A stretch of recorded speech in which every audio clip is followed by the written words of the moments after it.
What's good, YouTube? It's Nas, and we back with another video. Road to 400 subscribers, of course. And in today's video, I was just thinking about Draymond Green. And obviously, as we all know nowadays, Draymond Green is just this enforcer to enforce the Warriors' defense. And he's obviously still one of the top defensive players in the league. But I'm going to be talking about his younger days. And what I mean by his younger days is when they first went on their championship runs, because I don't think y'all know, but if the Warriors would have won the finals in 2016, Draymond would have been the finals MVP, and there's no debating that, because if you look back at the highlights, look back at the stats, actually, Draymond Green was the most impactful player in that series in 2016, and I'm pretty sure he was a finalist for MVP that season, next to obviously who ended up being the MVP in Stephen Curry. So I don't think a lot of people know how good Draymond Green was or is still to this day, but the skill level that Draymond Green had on the offensive end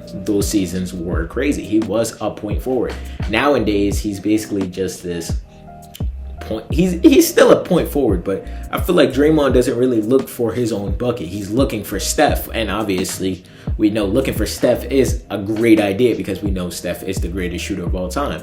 With that being said, the younger Draymond would obviously look for Steph, but if Steph is not there, he's going to go to the rim. Like that's what Draymond Green was. But nowadays, if he doesn't see Steph, like, he's not going to go to the rim. He's going to look for somebody else. And I get it, with aging, like, you're gonna lose some of your speed. You have to regrow your game, and obviously Draymond is about like 34, 33 right now.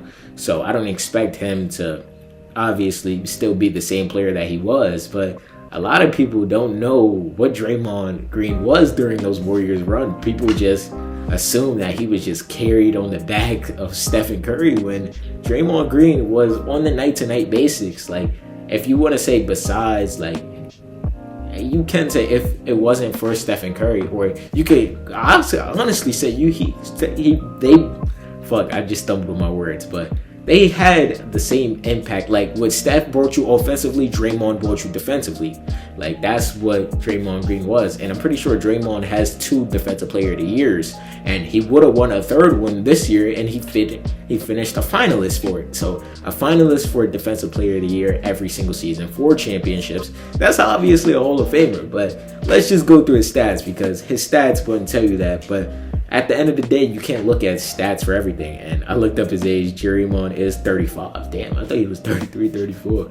But he's not that far off from Steph, I know that. But in the 2012-2013 season, Draymond averaged 3 points, 3 rebounds, and 0.7 assists. He wasn't getting minutes, obviously. He was a second-round pick, and nobody knew what he could really do. And in the 2013-2014 season, these 2 seasons, his first 2 seasons was under Mark Jackson, so he was coming off the bench for David Lee.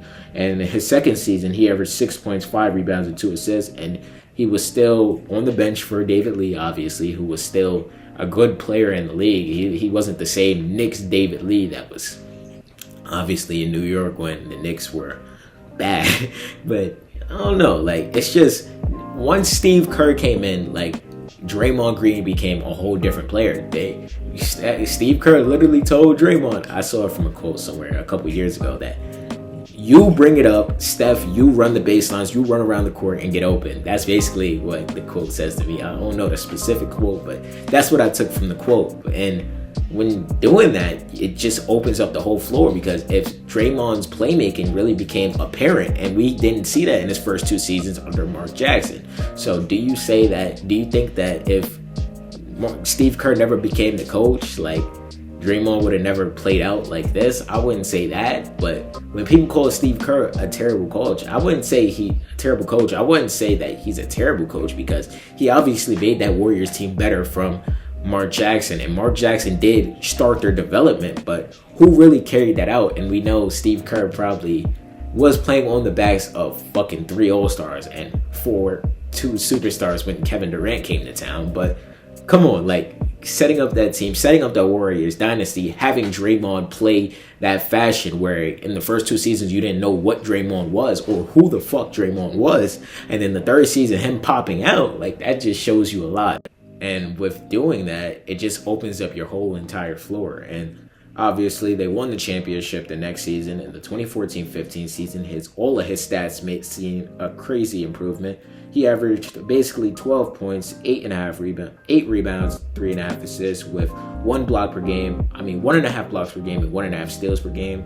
I'm pretty sure this wasn't the season he won Defensive Player of the Year. I'm pretty sure this was Kawhi Leonard's Defensive Player of the Year, or his next 2 seasons will be the Kawhi Leonard Defensive Player of the Years. But yeah, that just, as soon as you become a starter, you putting up those numbers in that fashion, it just I don't know. He became one of the most premier and obviously best players in the league, even though you're playing next to Stephen Curry, you're playing next to Klay Thompson. So just doing that, showing your impactful way, you're showing you're impactful on a whole different level rather than just being a shooter. Like, well, I wouldn't call them just shooters because Klay's style. I'm not trying to disrespect them, but being around shooters and you're not having the same impact shooting, obviously. But back then, Draymond was able to shoot. Like, he was an efficient shooter, but back then, not being the Klay Thompson level shooter, not being the Stephen Curry level shooter, not being the Andre Iguodala level on offense. Like, you have to make your impact somewhere. And Draymond made that in transition, and he made that on the defensive end. And in the next season, when they lost, but this was Draymond's best season, he averaged 14 points, 9.5 rebounds, and 7.5 assists with 1.5 blocks per game and 1.5 steals per game. You can say he was probably robbed for Defensive Player of the Year if you're looking at those numbers straight up like that. But I do ultimately think Kawhi Leonard deserved it. Did he deserve it in 2016? I know he deserved it in 2015, but the next season, I don't really know about that. Because looking at Draymond's stats, you can say, what the fuck? How does a player averaging 1.5 blocks per game and 1.5 steals per game not win Defensive Player of the Year? What? Like, nowadays, you're winning that shit the way the NBA looks now. But in the next season, in the 2016-17 season, Draymond's role offensively obviously had to diminish because playing next to Stephen Curry, playing next to Kevin Durant, playing next to Klay Thompson, you're not going to get the shots. And Draymond still averaged 10 points, 8 rebounds, 7 assists with 1.5 blocks per game and 2 steals per game. And that's when he won his first Defensive Player of the Year. Bruh, I'm gonna look it up at the end of this video because I'm not sure if he does it. I'm pretty sure he has second, but I just don't know the years, to be honest. But he won Defensive Player of the Year this season, I know for sure.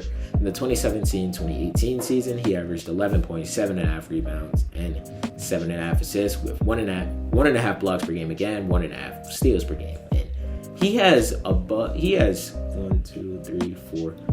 He has 5 straight seasons of averaging 1.5 blocks per game and 1.5 steals per game. So that just shows Draymond is one of the best defensive players ever. And I saw a quote where he said he called himself the best defender of all time. Is he? Because these stats, I'm not gonna lie, going at stats and looking at the game tape, you can say, okay, he has a conversation. You can make a conversation for that.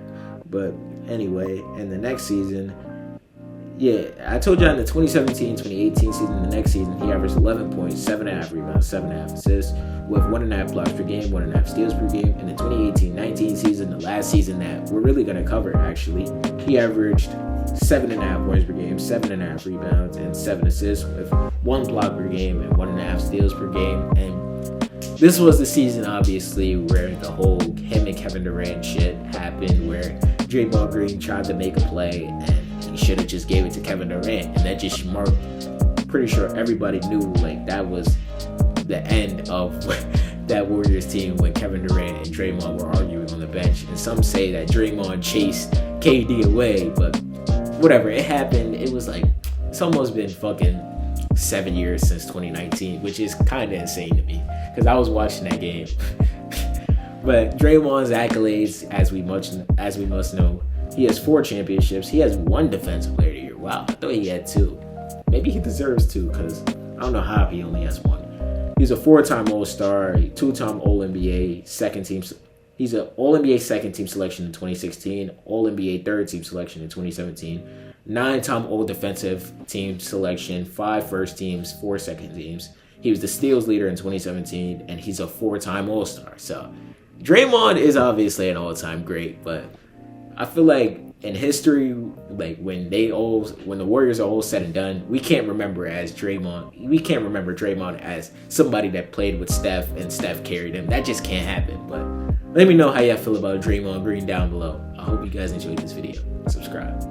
What's good, y'all? If y'all made it to the end of the video, I hope you guys enjoyed this video and engage in the channel. There's a video on the left, and I'm pretty sure the channel icon's in the right. Click one of them holes, man. And if you enjoyed this video, leave a like. It helps me out, and I appreciate you.